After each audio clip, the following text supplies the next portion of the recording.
tout ça se passe par le téléphone. Pour moi, aujourd'hui, dans notre cas, c'est un outil plus qu'indispensable.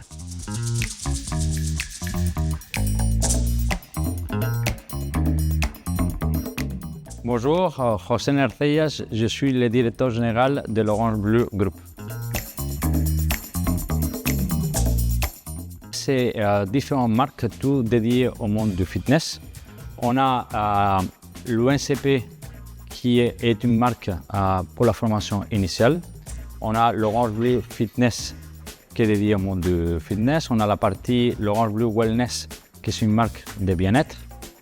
On a aussi une marque, une pépite qui s'appelle Yaco, qui c'est une marque de cours collectifs qu'on a développée pour nos clubs et qu'on voudrait aussi la sortir à l'international. Et on a aussi la dernière qui vient de sortir depuis le début de cette année, qui s'appelle Fitzy, qui est tout lié à la formation continue. On embarque toutes les différentes activités à l'intérieur du fitness.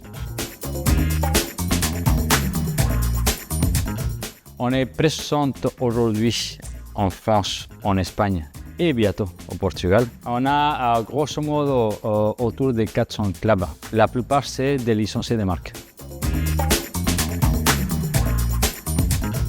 On cherchait un outil qui nous permettait de faire des audits clubs et d'avoir tout dans le même lieu.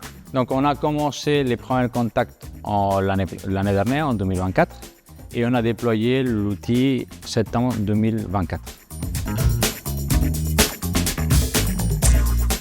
On a la France et l'Espagne dispatchés avec des leaders régionaux. Et ces leaders régionaux, ils visitent les clubs entre une fois par mois, 2 fois par mois. Et l'idée, c'était de pouvoir utiliser les mêmes outils et que nous, la tête des réseaux, on puisse avoir l'information de tous les clubs. Avant, c'était chacun de son côté.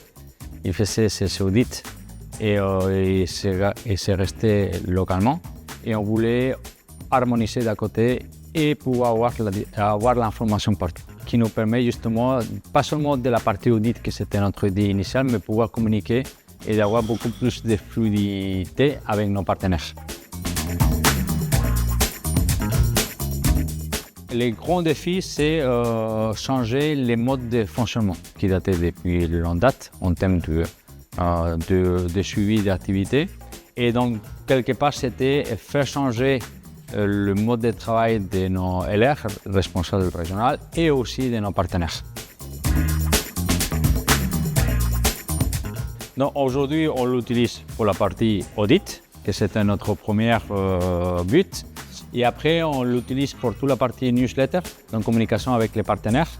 On l'utilise aussi pour la partie reporting, pour pouvoir transmettre aussi l'information par rapport à la performance des réseaux. Et on est en train d'explorer des autres setups, parce qu'on a plein d'idées. Donc on est en train d'échanger avec PDLink pour pouvoir améliorer l'outil. Tout ça se passe par le téléphone. Donc nous, c'est qu'on était intéressés avec l'application et qu'on puisse faire les audits avec le téléphone. Donc c'était très important parce qu'aujourd'hui, on arrive dans un lieu, on sort notre téléphone, on fait nos audits, on note tout. Et après, il y a une partie de l'information qui va aux partenaires, une partie de l'information qui reste l'air et une partie de l'information qui monte, ou toute l'information qui monte au réseau. En septembre, on a lancé l'application. En 2024, on lance l'application. On a fait de l'information et de la formation. En quelques semaines, tout le monde était déjà intégré. L'accueil était très bon justement pour la facilité et le côté intuitif de l'application et qu'on puisse le faire par téléphone. Je peux recentrer toute l'information dans le même endroit, tout le monde travaille de la même façon et on peut communiquer d'une façon beaucoup plus simple avec les partenaires. Yes, par rapport à ce que je dis tout à l'heure, quand on arrive dans un club et on peut faire les audits ou on peut passer de l'information. Après Covid, on s'est rendu compte qu'on était en retard par rapport à la concurrence et par rapport à ce que nous demandaient les clients. Donc on a lancé vraiment une phase d'intégration de nouveaux outils digitaux. Comme je dis, on a changé le ERP l'année dernière. Et pour nous, c'était fondamental, et je reviens au téléphone, de pouvoir avoir des interactions avec les partenaires et aussi avec les clients via les téléphones. Et c'est pour ça qu'on a pensé à l'époque que IDLink, c'était l'option la plus sympathique et la plus adaptée par rapport à nos besoins. IDLink, au départ, on l'avait lancé pour la partie opérationnelle et suivi des clubs. Et on est en train de travailler avec IDLink pour aussi l'utiliser pour toutes nos parties implantation. Donc, c'est-à-dire toute la partie développement et accompagnement des partenaires avant l'ouverture. Donc, on est en train de chercher des autres fonctionnalités via IDLink qui nous facilite aussi en interne.